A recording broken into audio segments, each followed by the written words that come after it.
그리스도 안에서 사랑하는 성도 여러분, 이동훈 목사의 성경의 세계 시간입니다. 오늘은 목회 수상을 공유하는 때입니다. 제목은 그는 광인인가 미쳤는가 라는 것입니다. 그는 광인인가 아님 어떻게 살아야 옳았던가 하는 질문입니다. 난 결국 매우 제한된 삶을 살았다. 뭘 몰랐을 때는 제법 큰 일을 할 줄 알았다. 나의 내일은 그렇게 준비되어져 있는 것 같았다. 그러나 수많은 사람을 경험하지 못한 그만한 인생이었던 것이 고작이었다. 그렇게 산 탓에 평생을 한결같이 기억하고 되새겨지는 이는 많지 않았다. 아주 특이하고 유별난 기억들만 남아있다. 처음 만난 목사님, 제가 지금도 기억합니다. 목사님하고 많이 친하지도 않았는데 소교민이었습니다. 제가 처음 찾아갔던 교회는 순복음 였습니다. 여의도 순복음교회가 분리되어 나오기 전에 아마 그때는 한 교단이었지 아닐까 싶은데 지금은 몇 개인지도 모르겠습니다. 그 교회의 숭전대 출신이었는데 아주 똑똑하고 제가 살던 동네는 아주 작은 동네 작은 교회였던 걸로 기억을 하는데 그럼에도 아주 똑똑한 분이셨고 그 이후에 여의도 순복음교회로 또 나누어지는 과정에서 아마 이 목사님도 총회장도 하시고 그렇지 않는가 싶습니다. 그런 자료들이 등장하다. 이 목사님이잖아. 그때 소교민이라고 제가 그 성함을 기억하고 있습니다. 처음 만났던 그 목사님과 또 다른 몇 분들이 계시고 또 은사가 계시고 형제같이 지냈던 몇몇 친구들이 고작입니다. 그중 한 사람의 이야기입니다. 그는 3살 위 나의 사촌 형이다. 아주 별난이었다. 청년 시절 입대할 무렵 가출을 해 군기피 인물로 한동안 숨어 지내다 자수를 하고는 카츄샤로 제대를 하였다. 그는 매우 점잖고 기특한 아들이었고 여러 형제간들의 동생이었으며 거지없이 성실한 사람이었다. 그러나 다른 한편 그에게는 또 다른 얼굴이 있었다. 영 다르게도 아주 정신병자 아님 정신병자 유사 정신병자 취급을 받기도 했다. 그는 사실 아주 근실한 사람이었으니 정신병자는 턱도 없는 진단이었던 것이다. 다시 그의 기이함은 타의 추종을 불허한다. 행동은 지극히 정상이었으나 그 쏟아놓는 말들은 황당하게 짝이 없었다. 다른 어떤 기준이 있거나 아니면 다른 예지력 같은 것이 있어 보이기도 하고 저희는 어떤 사람인가 싶도록 주위를 놀랍게 하는 모습도 있었다. 예로 그는 신에 관한 이야기인지 아님 사입이 유사 종교에 빠진 정신병자의 행설수설인지 말이 헷갈렸고 보통 사람 같지 않았고 또 다른 한편 확인 불가한 내용의 두꺼운 책을 2권이나 서술하기도 했다. 내용 자체도 매우 황당한 것이다. 결혼을 하여 아들, 딸 여럿을 잘 키우고 아이들에 대한 사랑도 남달랐으나 역시 그럼에도 석연치 않은 구멍이 있는 그였다. 내가 기억하는 바로는 나 대학 시절까지 그의 얘기를 진지하게 귀 기울여 듣는 이는 사촌 동생이 내가 유일하지 아니했을까 싶다. 난 어려서부터 형과 함께 한 이불 속에서 여러 번 밤을 새워 이야기를 나누었다. 아주 친한 친구 같은 그런 형이었다.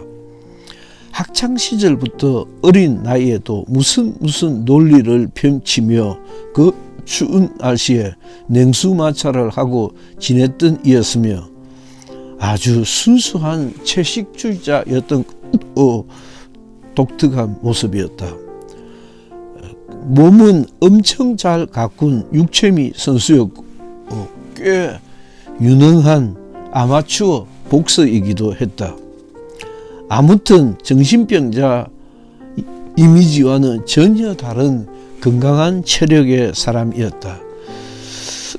나의 손위 형님과 동년배였던 그의 돌사진을 기억한다.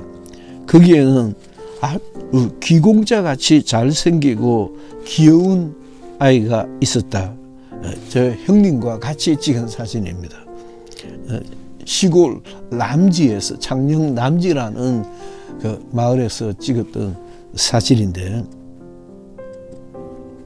그의 아버지 곧 나의 큰아버지는 당시 극장을 3곳이나 가지고 계셨던 큰 부자였다. 성품도 완전 남자형이었다.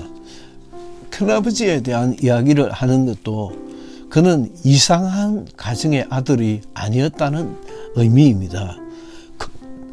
어머니는 어른들 말씀에 손에 물 한 방울 묻히지 않고 살아왔던 부잣집 님이셨다. 형은 제대 후 경찰이 되었으나 뛰어난 체력과 청빈함을 바탕으로 성진에 성진을 더할 수 있었음에도 성진하면 귀찮기만 하다 평생 말단 순경 생활을 했다. 힘은 얼마나 장사였던지 퇴직 후 어린 시절의 추억을 따라 시골로 들어가 집을 지을 때 포구에 썰려온 어마무시한 무게의 돌을 냇가에서부터 옮겨온 광경을 보고 동네 사람들이 야 우리 동네에 장사 났다고 할 정도였다. 수영도 완전 물개수습 해운대 바다경찰은 그의 주 전공이었다. 전술한 바와 같이 그는 순수 채식주의자로 살았다. 오래 살기 위해서였다. 늘 항상 오래 사는 이야기를 했다. 극도로 절제된 생활은 그의 트레이드 마크였다. 그런 그가 의외로 일찍 세상을 떠났다. 채식 생활에 그에게 대장암 진단이 내려졌다. 그가 죽기 수년 전 서면 버섯 정류장에서 찍은 사진을 보여주었다. 무슨 계룡산 도사라도 된 양 길이 한 3, 4m 높이의 대나무 장대에 휘갈겨선 정서를 썼지요. 예수여 당신은 뭐라고 세상이 이 모양인데 왜 침묵하고 있는가라고 예수를 꾸짖고 있었다. 그는 보통 이상으로 기독교적이었으나 거기까지일 뿐 끝내 사촌 동생인 제 그 면도 또 성경도 제대로 받아들이지 못한 하나님의 말씀인 것과 예수는 하나님의 아들이시고 우리의 구원자이시다는 것을 솔직히 고백하지 않았다. 지나칠 뻔한 이야기 남아있다. 그는 늘 신이 하는 얘기를 듣고 나에게 말해주곤 했다. 그 이야기를 가족들과 주위 사람들에게 하기도 하고 무수한 글로 남기기도 했다. 마치 그는 신탁으로 주식 투자도 했으니 현실주의자인 셈이다. 다음은 내가 하고 싶은 마지막 말이다. 그는 장수 매니아였다. 어려서부터 장수에 대한 이야기를 정말 많이 했고 순수 채식만 하는 사람에게 대장암은 너무도 낯선 선거였다. 치료할 것도 없는 사기였다. 주위의 예상을 뒤집고 공무원으로 체육관을 운영할 만큼 운동을 즐겨했고 엄청 많이 했고 잘하던 그도 자기 힘으로 생명을 하루라도 더 늘리거나 줄일 수도 없었다. 그게 참 이상하게 내게 기억으로 남아있다. 그가 몇 시간 물구나무 서기로 지낸다는 말을 듣던 그 역시 공부 많이 하고 신앙성 깊었던 권사님이 그에 대해서 내가 하는 이야기를 듣고 하는 말이다. 그녀 역시 그 권사님 역시 젊은 날 김구의 제안을 받아들였으나 마침 그 무렵 예수에 빠져 정치 뜻을 적고 장로 의사의 부인으로 대단히 경건하고 별난 삶을 살다 가셨다. 그의 집 1층에서 2층 올라가는 그 계단 마주보는 쪽에는 김구 선생이 쓴 액자가 있었습니다. 표 만들어져 있었습니다. 그분은 지금 내 명의로 된 땅에 잠들어 계신다. 정말 경건하고 유별난 삶을 살다 가셨던 분이다. 그분은 평생 예수만 이야기하고 예수에 빠졌던 성경을 읽고 일본어를 잘 하시니까 성경을 일본어로도 쓰고 일본어로도 한 2번쯤 썼을 것입니다. 우리말은 뭐 당연히 쓰셨죠. 그렇게 경건한 분이었습니다. 내게는 내 신앙의 어머니 같은 분이다. 나하고 나이 차이가 뭐 적지 않아 있었지만 우리 어머니보다 한두 살 많으셨으니까 2살 많으셨을 겁니다. 우리가 지금 97이니까 99세쯤 됐겠네요. 마침 어버이날에 어머니 이상으로 가까이 하셨던 그 권사님을 추모함도 꽤 흥미로운 일이다.